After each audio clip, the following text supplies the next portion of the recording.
On se retrouve aujourd'hui pour une nouvelle vidéo. On va vous parler de 5 idées reçues sur les hamsters qui sont fausses. Alors, numéro 1, la cohabitation. On voit très souvent dire que les hamsters peuvent vivre à plusieurs. C'est totalement faux. Le hamster est un animal strictement solitaire. Alors, dans la nature, il y a certaines espèces qui vivent en groupe. Par contre, c'est sur des kilomètres et des kilomètres carrés de territoire. Le premier instinct d'un hamster, quand il a un conflit avec un congénère, c'est de fuir. Donc à partir du moment où vous les enfermez dans une petite cage et que l'animal ne sait pas fuir, qu'est-ce qu'il va faire? Ils vont se battre. Les hamsters qui se battent, en général, commencent par s'attaquer un petit peu et puis ils se battent régulièrement jusqu'à ce que l'un des deux, voire les deux, meure.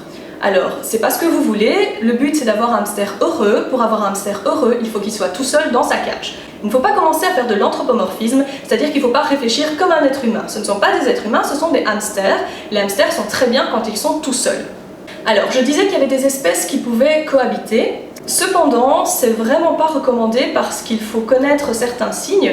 Ça ne sert à rien, ça n'apporte rien, ce n'est pas des animaux qui ont besoin d'une cohabitation.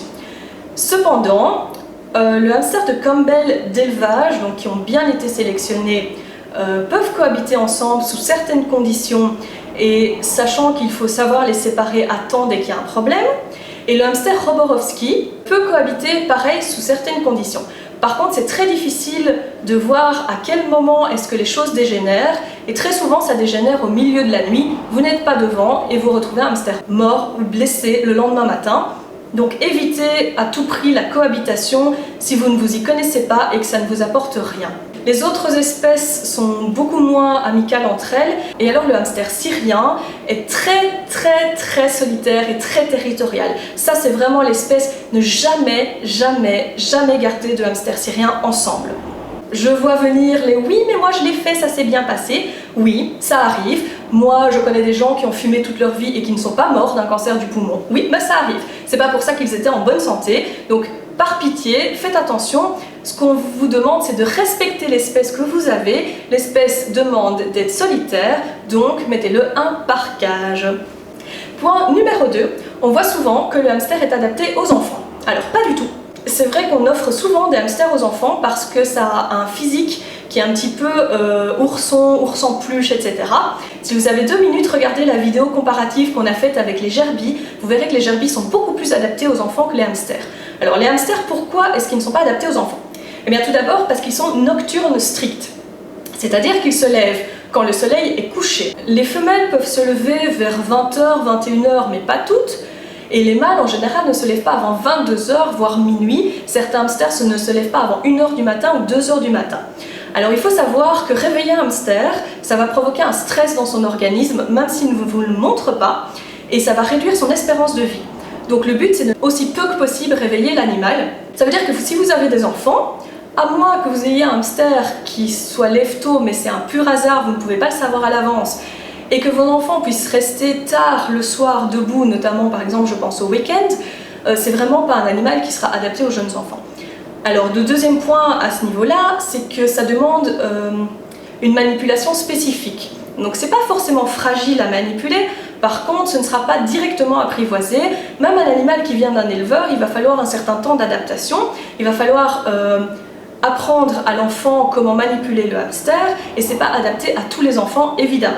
Alors il y en a qui se débrouillent très bien, ça c'est chouette, à partir du moment où c'est bien supervisé, mais il faut toujours retenir que le hamster, ce sera votre animal et pas celui de vos enfants, toujours. Et après, les enfants peuvent en profiter éventuellement si ça s'arrange comme ça, que l'animal se lève assez tôt, que ça va au niveau des manipulations, mais dans tous les cas, ce sera d'abord votre animal avant d'être celui de vos enfants. Point numéro 3, qui rejoint un petit peu ce que je viens de dire juste avant, on croit toujours qu'on va adopter un hamster et qu'il va être tout de suite facile à manipuler. Alors ce n'est pas du tout le cas.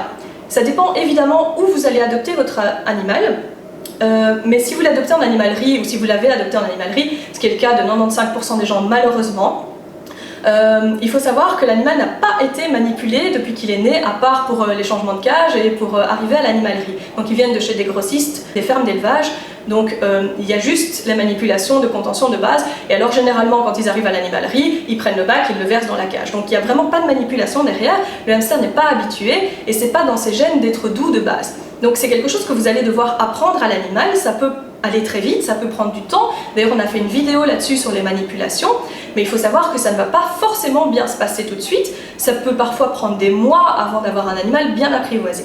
Alors, si vous prenez un animal chez un éleveur, donc un bon éleveur qui aura bien manipulé son animal, dans une association qui aura manipulé l'animal et qui saura son caractère, ou par exemple chez certains particuliers qui ont une portée surprise parce qu'ils ont acheté une femelle en animalerie et qui ont pris le pli de bien manipuler les bébés, à ce moment-là, vous avez un animal qui est déjà mieux manipulé de base. Mais ça ne veut pas dire qu'il va être absolument extraordinaire.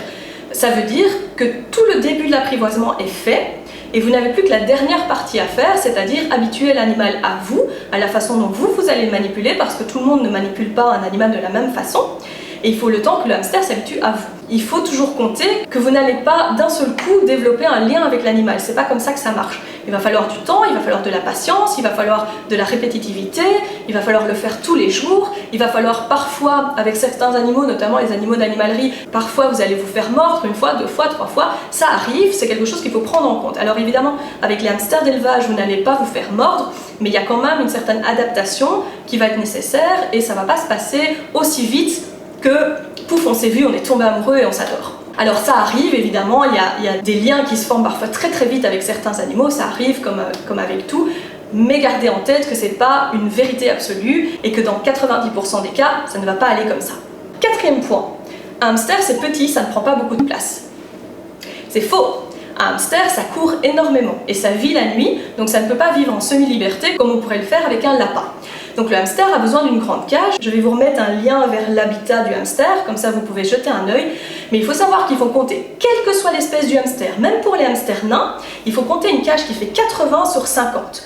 Donc ne prenez pas un hamster si vous vous dites j'ai pas beaucoup de place, je peux prendre un hamster. Non, ça ne marche pas.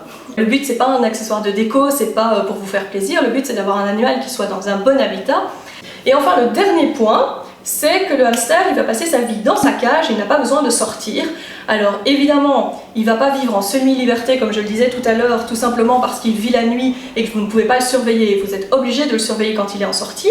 Par contre, il a besoin de sortir pour se dépenser, pour découvrir d'autres choses. Tout ce qu'il va découvrir, ce sont des stimuli, et les stimuli, ça va aider au niveau de la santé mentale de l'animal, ça va l'aider à rester bien dans ses pattes. Donc c'est très important qu'il fasse des sorties régulières. Alors c'est pas forcément tous les soirs, ça va dépendre des animaux et de la cage dont il dispose, mais il faut compter tous les 2 jours, maximum tous les 3 jours, il faut qu'il sorte de sa cage, qu'il se dépense.